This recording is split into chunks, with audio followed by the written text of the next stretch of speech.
Hi, magandang buhay! Ako si Katadong na may pangarap at may simpleng pamumuhay. Kaya naman kung gusto mo maging updated, tara samahan niyo ako.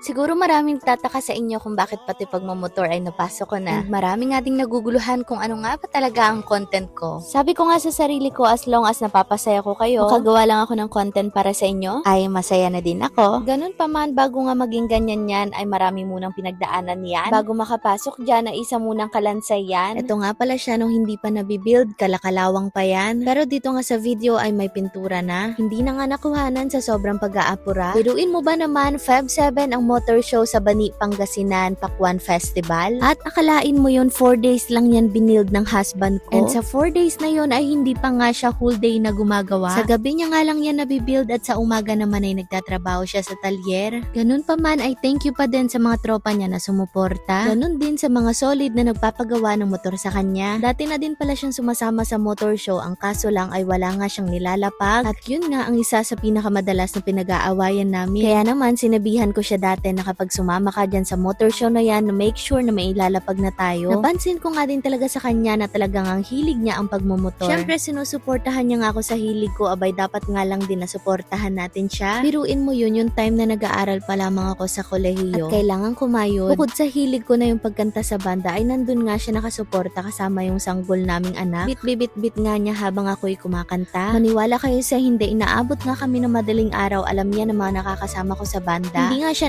nagrereklamo at inuuwi niya pa rin kami ng ligtas. Fast forward lang mga katadong. Alam nyo ba guys na nasa second trimester na ako sa pagbubuntis, pero never ko naramdaman yung hirap at pagod na pagsabay-sabayin lahat mga ginagawa sa buhay. At wala akong ibang pinasasalamatan kundi dahil yun kay Lord. Siya lang naman ang tanging nagbibigay ng lakas spiritually, mentally, and physically. Alam nyo ba guys na yung pantra na yan ay pantrabaho niya yan? Pero nagawan namin ng paraan para makapaglapag kami. First time ko lang matry sumama at maglapag, pero grabe dun ko nakita yung mga pinagdadaanan ng mga taong sumasama sa motor show. Hindi pala talaga siya biro, kailangan pala talaga paglaanan ng oras, panahon at sakripisyo. Nandun din ang pressure na siyang naranasan nga naming mag-partner. Ayan, at kung mapapansin nyo na sinisira ko na nga yung motor, binabasag ko na. Grabe, hindi ko talaga makontrol yung emosyon ko that time. Nag-away nga kami dyan, pero pati ba naman motor na wala namang kinalaman ay pinagbuntunan ko na. Susubukin at susubukin ka talaga kung itutuloy mo pa ba. Alam ko, a lot of you guys na sumasama sa show ay naranasan din to, pero nasa sa atin pa din yan kung talaga nga magpapa-apekto tayo. Ang labanan kasi dito, kung mahina yung loob mo, talo ka.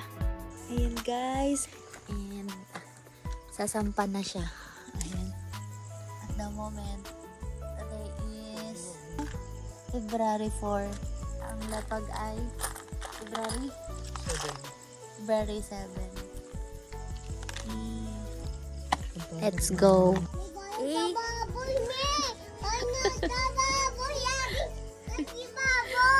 Oo. So today guys, February 5. Ayan, malapit na talaga. February 7 to. And ayun, kinakabit na yung gulong guys. Malapit na.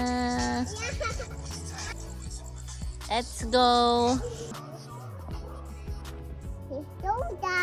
Guys, today is February 6. Ayan. Lapit na. Let's go.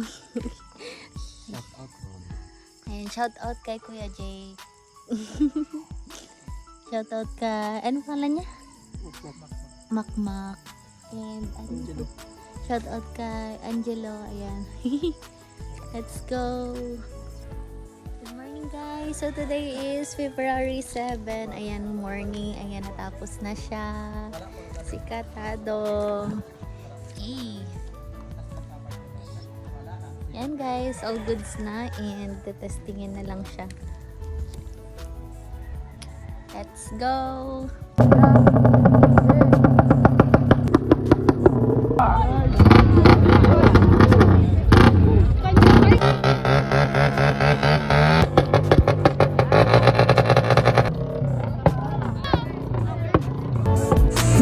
Patra Classic Street Bike First Heavy Fast Inspired Patra Street Bike Champion Heavy and Best Prize Street Bike Second Heavy and Best Inspired Honda Backbone Champion Heavy Bike Entry number 1616